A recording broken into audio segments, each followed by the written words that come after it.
Men of passion knitted together the vision of their dreams for freedom in the name of the land of pure.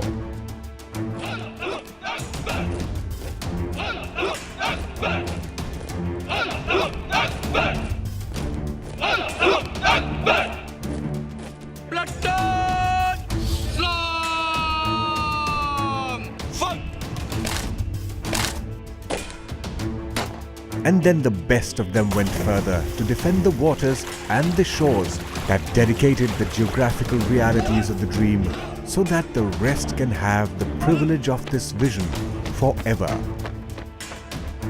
They were no ordinary men. Rather, their hearts, minds, and bodies were nothing but commitment to protect, and the courage to do so infused in their veins. Measuring time not in terms of dawns and dusks, but through their advancement in the direction they were following. And in their pursuit of sustaining excellence, they found a new friend called Ghazi in 1964. The best of the best men came forward and embraced Submarine Ghazi not as a deployment but as a lifestyle. On their chests, they had not pinned a mere dolphin badge, but a magnificent medallion that only men of valor can adorn. It was an exclusive honor which, at that time, no one else in the region wore. Together as a team, Ghazi and the submariners sank deep in the sea, only to swim the current of victory. From the pulsing control room of glowing red switches and ranks of dials, where every important order starts with Bismillah, these men sent out signals of strength and might, and the waves that caressed the hull of Ghazi gave a clear message to the enemies that anyone who will come our way will have to pay. The mere presence of Submarine Ghazi was the reason enough to explain the absolute absence of naval adversaries. The fear it inflicted into the hearts was proverbial some 1400 years ago. Even damage at Davarka could never bring them out. With its signature gallantry, Team Ghazi made 1965 war a naval win. 8 September, always and forever. Pakistan Navy submarine service was a force to reckon with. Hangor, Shushak, and Mangro were not just submarines or synonyms for dominators of aquatic world. They were the answers to the arguments posed on national sovereignty. Before we could celebrate the addition into the families, War of 1971 was knocking at the gates, and so was the enemy's misfortune.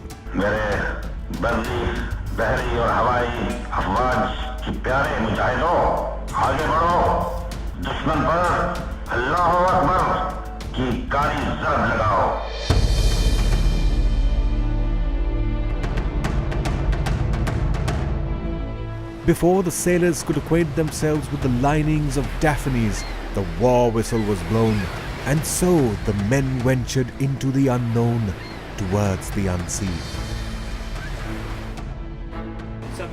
The waters were new, the Daphnes were new, and the only thing old that the men could hold was the unremitting resolve. If we go down all, and if we come up all. The submarine fleet on the eve of 71 war had 4 submarines, and Submarine Ghazi was the one with most endurance, so it was sent thousands of miles away to counter Indian Navy aircraft carrier Vikrant. Amidst prayers and wishes, Ghazi sailed to hostile waters. Indian aircraft carrier Vikrant was at Vishakhapatnam, and the place had a history. Haunted by the past, the naval strategists on the other side moved the carrier to Andaman and Nicobar Islands. Bearing mark, bearing 260, sir. Vishakhapatnam Harbour Post. Vishakhapatnam Harbour Post. Range. Ghazi was ordered to mine the area to target Vikrant on her return. Men like Commander Zafar and Executive Officer Lieutenant Commander Pervez Hamid were leading their sailors during an offensive mining operation when Ghazi, along with 93 people on board, embraced Shahadat. Mine number 16. Prepare tube number 1 is mine number 16. Distance to launching position. 400 meters to go, sir. Weapon officer. Open tube number 1 with mine number 16. Tube number 1 shoot to sir. Tube number 1. Bismillah. Shoot. Bismillah, shoot.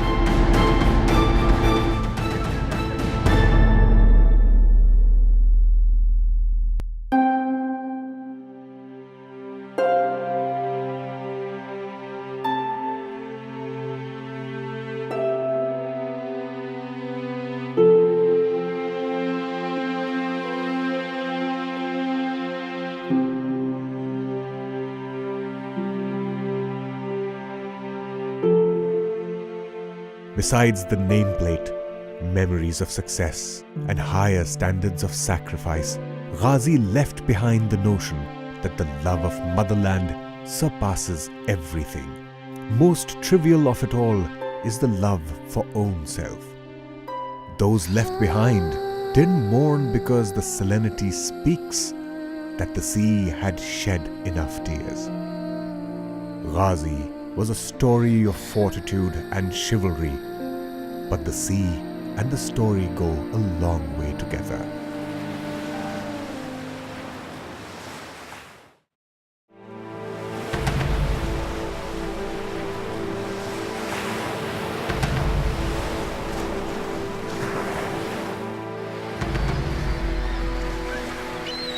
Amongst the waves, another epic was shaping up.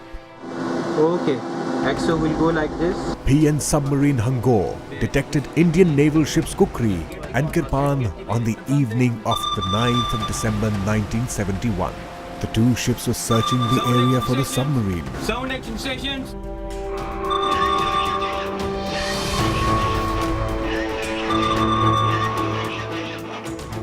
Okay, sonar, do we have any contact? Affirmative, sir. We have two. Probably, they had not known that there are only two types of ships, submarines and targets. Lieutenant Fasi Bukhari and Lieutenant Commander Abaidullah Khan got down on their charts and confirmed the position of Indian naval ships Kukri and Kirpan. They finally had a chance to take on the enemy head-on. They, under the valiant command of Commander Ahmed Tasneem, then decided to settle the score. Weapon officer, create engagement for contact Bravo. Silently, they slipped into the anonymity of water, and the water kept their secret too. Sonar operator, keep tracking both the contacts. Instead of chasing the targets and giving a sonar signature, the attack team waited and tracked the two targets as they gradually got in range. Sir, we have two contacts on the table. Contact Alpha and contact Bravo. Okay, I'll take the scope look. And no, get ready. I'm I'll sir. the scope look now. Bearing mark. Bearing 015, sir. Okay, this is Indian ship Kukri. Roger, angle on the bow, starboard 50, range 7,500. And no confirm taken. 6 seconds completed, sir. Okay, scope. Down. Okay, confirm you have got both the contacts. Affirmative, sir. Okay, very good. Tube number 1 and 2 ready with 1 torpedo each sir. Very good. Final bearing. Final bearing Alpha. Alpha bearing 355. Bismillahirrahmanirrahim. Shoot. Bismillah. 3 minutes to 8 p.m., the first torpedo was fired at Indian Navy ship Kirpan. It ran, but failed to Confirm explode. it. Torpedo lost the target, sir. Okay, no problems. Now prepare tube number 2 for contact Alpha again. Tube number 2 ready for contact Alpha sir. Get the final bearing. Hurry up. Alpha bearing 355 meters. Okay, final bearing 355. Weapon officer, Bismillah. Shoot. The attack team quickly fired a second torpedo on the other Indian Navy ship Kukri. After the pause, there was nothing but anxiety.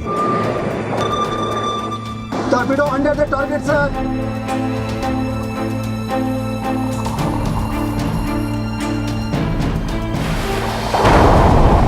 A loud bang was heard. Confirm it.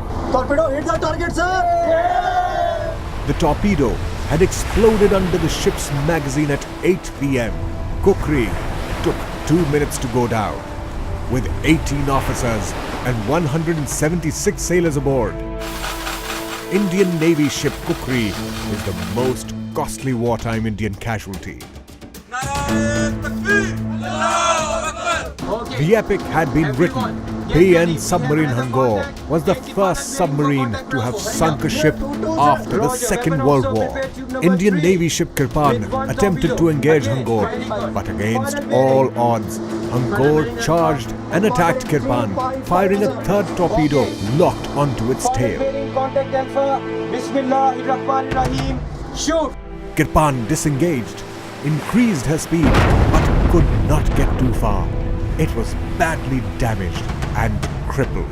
Hangor disengaged and evaded the Indian Navy fleet.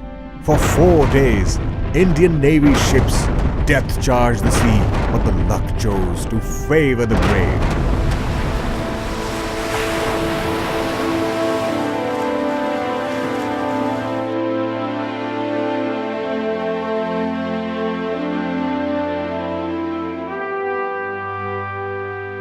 On the 13th of December 1971, Hangor proudly returned home to become the pride of the nation.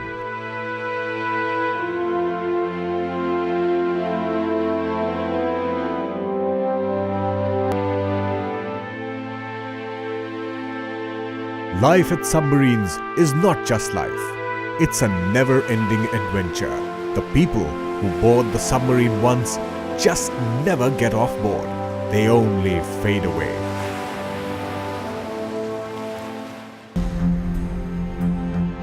It smells awful, it's lethally introvert, and sounds impossible to live through.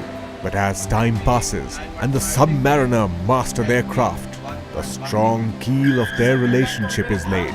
They live without spoons, showers, open spaces, communication, and most of all, the sun. There are no fresh foods, and even oxygen is hard to get. These men don't believe in the rituals of ranks, but in the essence of trust and camaraderie, knowing that there will always be somebody out there to whom they can trust. But most important of being, that one who can be trusted upon. For everyone under the sea, safety of the ship is more important than the prejudice of rank. They live with the sound of the sea, for this is the point where the senses merge and the hearing becomes seeing. It is something close to having a drop of seawater outside the boat, making it into their cup in the wardroom. Cemented by water and nurtured by time, these associations then graduate to the point that the submarine starts talking to the submariner. Those who can listen to it are the true worthy keepers of this dolphin. Solitude becomes their partner. The Lady Daphne knows of their isolation, coffin dreams, phobias, longing for families and friends, but most notably of their love for the homeland, the yearning which keeps them going. All those things that define the life are missing from a submarine, but it's the dedicated soul of the submariners that pushes them towards life, a happy and prosperous life they secure for their countrymen. Spirit of men and those who were lived by the will to do more than usual is an intricate matter.